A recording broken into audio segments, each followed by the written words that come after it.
You think it's real? I think it's a replica. I don't see any wording on it or anything. I don't think it's an authentic cannon from the Revolutionary War. I'm not talking about the base. I ain't talking about this. I'm talking about the cannon itself. Well, I don't know. This has been here for a while. In case anyone wondering where we're at the Fort McIntosh home, the site of the 1st American Regiment of the United States Army. And since our topic is about gun control, I thought that this would be sacred ground to talk about it in. I mean, I don't think I can get any more historically correct about it, since this is the headquarters of the United States Army. And while you listen to me talk, you can read some of these neat markers in here. For you guys who are in the military history, you ladies as well, you need to come to this place here in Beaver County, Pennsylvania, because this is the home of the United States Army. And what you're seeing here is where the fort actually was. This hearth right here is an original part of the fort. Probably fireplaces were here. This is where the Continental Army would come to warm themselves, cook their dinner, or whatever. And you get to see the plaque here. So yesterday morning, I read in the Denver Post about the young man who had purchased a gun in Colorado because he couldn't purchase a gun in his home state, which is Florida. Now, it turns out that he tried to get a gun in Florida, but he knew he was underage. Now, according to what I read, you can purchase a shotgun in Colorado at the age of 18. But in Florida, you have to be 21. So after I was done reading the article, I was intrigued by state gun laws, and I decided to do more investigation. And sure enough, I found out that in the state of Florida, if I have a conceal and carry weapon permit here in Pennsylvania, I don't need one in the state of Florida if I'm going to visit Florida. Is that true? I don't know how true that is. Look at that beautiful Ohio River. You would not believe the giant fish that are in that place. I've caught some huge carp out of there. But anyways, I thought to myself, why would this young man from Florida purchase a firearm in Colorado, knowing fully well that he was breaking the law, because by a technicality in Florida, he's not old enough to purchase a firearm. And all that Colorado gun dealer had to do was call to do a background check on him from Florida, and he would have found out he was underage, and they wouldn't have been sold the gun. But under the loophole, according to the article that I read at the Denver Post, the loophole in the Colorado law entertains the idea, well, administrates the action that he is not under an obligation to do that kind of a background check on a person wishing to purchase a firearm. Do you agree with something like that? That's how he was able to get the weapon. So it's important to this discussion. I have a question for all you gun owners out there. And this has nothing to do with being a Democrat. It has nothing to do with being a Republican. It has everything to do with being an American and protecting our children, our schools, our churches, our synagogues, our mosques, our temples. The list goes on. Any public place. I should not be afraid to walk in there. So my question is, should we pose a limit on guns? How many guns do you think you should be allowed to own in this country? Do you think there should be a limit? I can't get into the semantics in an 8 or 10 minute video. I don't know how long this video is going to be. I have no idea. It all depends on when I'm done talking. But Alexander Hamilton, who wrote Federalist Number 29 of the Well-Regulated Militia, had a couple of things in mind. But one of the things was of course, why do we have a militia? Does anybody even know why we have a militia? Well, the militia was to keep the federal government in check, which is still its primary purpose.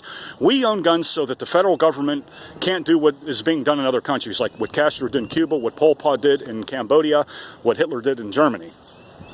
Accordingly, because of, our Second Amendment, those kinds of things can't happen that happened over there. I would argue that actually can happen. What about David Koresh? Look what happened there. And they had guns. But anyways, that's another topic. I know, I understand. I'm getting off track here. I'm full of emotion here because I've got so many things in my mind that I want to talk about. I can't believe that Hamilton would envision, or I can't even comprehend that he would envision the kind of massacres that we have in this country. How could he? He would have never known. They didn't even have semi-automatic weapons in colonial America, let alone automatic weapons. They didn't have them. He would have never been able to comprehend. We're able to do the kind of damage that we can inflict on people that, that we currently do. And I began to wonder, do you think because of all that, do you think he would have changed his mind about the Second Amendment? Do you think we should alter the Second Amendment? I'm posing these questions to you guys. You guys are my viewers. I'm no gun expert. I come from a very patriotic family, though. I grew up around guns. My father had guns. My father was a World War II veteran. My uncle was a World War II veteran. A lot of my uncles were Korean veterans, and I even have a Vietnam veteran in my family. So I come from a very patriotic family. Don't mistake who I am. I've never talked about myself. I don't need to, but I understand and respect gun laws, and I respect gun ownership, and I would never dream of taking away the Second Amendment, the right to defend ourselves. But I've got to ask the question. I have to pose it in a basis where we can have a civil dialogue about it. Where do we draw the line? What needs to be done in this country where nobody gets killed by just attending a church or a synagogue? Let me tell you people something right now, okay? I attended that synagogue in Pittsburgh that was shot up. I've been there many times in the Squirrel Hill district up here. Those people are wonderful. When I had my problems with, if you watch my Homeless in Pittsburgh series, I got a lot of help from the Jewish community.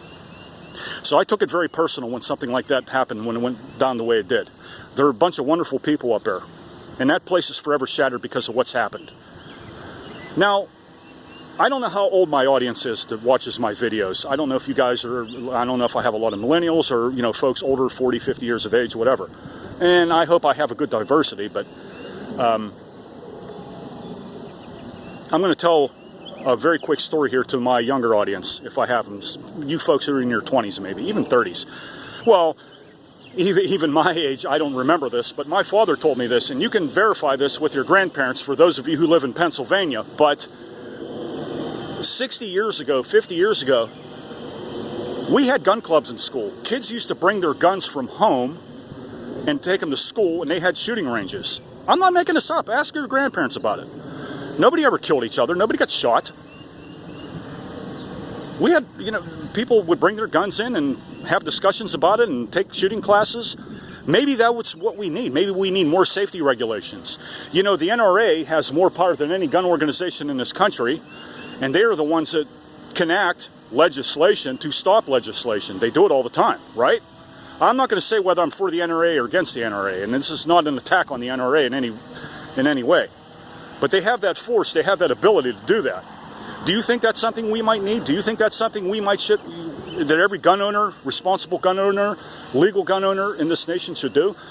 Should we enact safety courses? Well, we've had those discussions before. They never seem to go anywhere. 10, 20 years ago, I remember that the big argument used to be, well, you know what, Mark? A lot of these guns that are being used in crimes aren't being purchased legally, man. They're all illegal guns. Well, you know what? That was true for a long time. But you know something scary? That is becoming untrue now. In fact, it's the complete opposite. These kids are purchasing these guns legally. That's a problem. That's a big problem. What do we do about that? In one state, you have to be 21 years of age to own a gun. In another state, you can be 18 years of age. You can be 18 years of age to join the United States Armed Services and die for your country, but you have to be 21 years old to drink a bottle of beer. My father used to joke about that in World War II all the time. He said I was old enough to die for my country, but when I came back, I couldn't drink beer. It's always been 21 years of age. Well, no, Ohio actually used to have a law. You could be 18 years old and go across the state and you could purchase alcohol. Now they're 21 as well. But so anyways, here's another thing that I think that is terribly overlooked. Terribly overlooked. Is the mental illness. Folks, we have an epidemic in this country with mental illness. The mental illness is so bad, the pharmaceutical companies in this country are making billions of dollars off of people who are on antidepressants, people who are suffering from various mental illnesses like psychosis and schizophrenia, and I can speak for this because mental illness is my background. I used to work in the mental health field, so I know. And I'm not going to get into the branches of all this stuff, but I have dealt with so many people on so many levels with so many diverse expressions of a mental illness you can't even imagine. That said, I don't think people on manic depressive medication, antidepressant medications, anybody that is taking depressants for anti-medication in any manner should not own a firearm. And I'm sorry, I'm not picking on people who suffer from manic depression. I am not picking on people who suffer from anxiety or any kind of mental illness. But if you're on meds, if you're seeking treatment, you should not be allowed to own a gun. The Founding Fathers could never envision the America that we live in today. How could they? So this is not they're not the villains here. They're not. They gave us the right to own guns. They gave the right to a responsible, law-abiding citizen to own a gun. But it's gone beyond that. And it is my view that matters have gone beyond legislation. It is my view that matters have gone beyond political importance. It is my view matters have gone beyond political and social and economic and spiritual and religious importance. What does it take for us to sit down as a society and say enough is enough? How many of our children have to die? Why should I be scared to go to a synagogue? Why should I be scared to step into a church knowing that I could probably die? When's it going to end? When's it going to stop? What should we do about it? Do you have an answer for it? I'd like to hear your views. I want all the gun enthusiasts out there to suggest to me what they think should be done. How many guns should we be allowed to own in this country? 10, 20, 30, 50? You mean to tell me somebody breaks into your house, you're going to grab all those guns at one time simultaneously and defend yourself? No, you're not going to do that. You're only going to get one that's probably by your bedpost or on your nightstand. Do you need 50 guns in your house?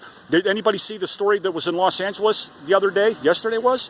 I read in the LA Times this morning about it. They confiscated 1,000 weapons out of that mansion right near where Jay-Z and Beyonce live. Should a house have 1,000 guns in it? Are you serious? 1,000 guns? Where do we draw the line, folks? I want to know. Tell me in the description. Let me know. And I will leave that article that I read in the Denver Post. I'm going to leave a link to it at the bottom of this video. And you can read it for yourself and tell me what you think. What kind of laws should be enacted? What kind of laws should be abstained? Should there be any additions? Should there be any abstentions? I wish to know. Are you guys supportive of the Second Amendment, or are you really insurrectionists? Are you? Is that what you really are? I'm just kidding. Anyway, God bless you all. Have a great weekend. Let me hear from you. Done.